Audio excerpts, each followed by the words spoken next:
everyone. I'm Sheriff Tracy Evans, Pike County Sheriff's Office. As you all know, at 6:45 a.m., the Pike County Sheriff's Office received a call regarding a missing child, Airies Marie Flannery. She was 6 years old. And she was last seen at the 100 block of Hopper Road in the village of Piketon at 2 a.m. this morning. So the good Lord, this is a search and not a recovery. So she was found at approximately 7:57 p.m. today, and she was located by the search and rescue, law enforcement agencies, and is safe.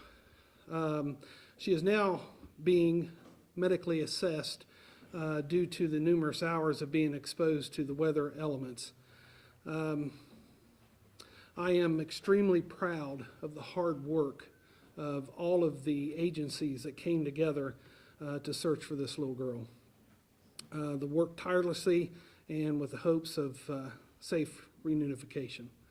Their dedication made this a happy outcome possible. The following agencies in the Pike County Sheriff's Office today that assist us was the Southern Ohio Corrections Facility and Rescue Team, the Portsmouth Ambulance, the Ohio Attorney General Bureau of Criminal Investigation, local fire department agencies, the Highway Patrol, search and rescue services from various locations. Some was out of West Virginia to come and search for this little girl. The team was assisted by many of these individuals, and we are grateful that they all came together and they picked up the phone today to answer this. So we're really thankful and grateful. Throughout the day, our search teams were supported by the community, and the children are most precious among us. And when one goes missing, it takes a community to come together to help one another. So we thank you for that. I would also like to thank the local media and Columbus, Cincinnati Television, and the stations who shared the endangered missing child alert. So we deeply appreciate that, and to all who was involved in their hard work, on behalf of the Pike County Sheriff and myself, we thank you. So that's about all I have. So basically, she was out in the elements, and now she's being medically assessed. So, Sure. yeah. Stephanie Frey from ABC6 News. Sure. Columbus. Yep. Can you talk more about how Airies was found? I know you had your K-9 units out. Mhm. I think at one point, family and friends were asked to wait before they could help search. Were they ever involved? Mhm. Can you talk about how she was located? Yeah, she was located by fighters, and then we also had search rescue that was involved as well. We had canines that were tracking dogs, and then also air sniffing dogs too, for as far as scent in the air. So that's how she was located. So firefighters, people found her. Can you talk about what was she doing? Was she standing? Was she sitting? Was she? Can you talk about that? She was safe. That's the only thing I can say right now. So she was safe. She was found safe, and due to the elements that she was exposed to, they took her immediately, for medical assessment. So Was she found? Sorry. Was she found close to her home? yes. Matter of fact, she was. Now I don't not approximate. It wasn't too far. So once I get more intel from the field of what was going on and where she was found out, then I can probably disclose that. So. Will more information on this be released possibly? Yes. Yeah. Once we get more information in from the field and what was going on, of course, I was there myself, and so once my staff, gets with me, and then we do an assessment, of their briefings, and then we could give out more information. And was she found by herself? Yes, she was found by herself.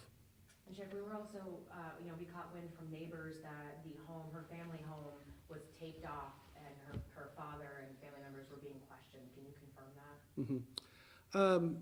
Basically, we brought in BCI, so they are a search and rescue as well. So when people go missing, they have a kind of an adverse connections there to help law enforcement. So we brought them in, just for a safe cause to go in, question family, go through those day-to-day, actions when she was last seen, so things of that nature. Are we going to see any criminal charges arise out of this, Sheriff? Child endangerment, anything like that? We haven't assessed that right now, so. And this is not the first time that we were hearing from family that Airies had left home, that she had wandered off before. Can you confirm that? And then obviously this time, it took longer to find her, and thank God she was found. Yes, yeah. But, with that said, is there anything that you want to speak to when it comes to, the safety for kids especially? Here in Pike County, it's all woods, and it's a lot of ground to cover. Well, definitely, and I'm glad, that's a good question. We have a Project Lifesaver in Pike County, and basically when children are of need for that service, for those services, we can provide those to them. Now, I think that they were spoken to about those services, and I don't know if those are in process right now, but they are definitely going to be talked about again, so. Sheriff, as a father yourself, the volunteer firefighters and the search and rescue team members, what's it goes through your mind when you're out there looking for someone else's child? How does it impact your life? It affects me. I'm a father of 5. So when a child goes missing, it's like one of my own out there. So, and that's the way we treat it. Good question, so. And is there anybody else that you have that you are either questioning right now besides family? I guess what is next as part of the investigation? I guess what is happening now? Yeah, I cannot answer that right now until we do the assessment from the field, so, and their briefing. How was the reunification between Airies and her father that we talked to earlier today? How was that reunification? It's a good one, so, yeah. So, but basically I can't comment on that right now, so she's not been released yet, so they're still doing their test and everything for medical assessment. That's it? Thank you very much, sir. Yeah, thank you very much, appreciate it. Thank you.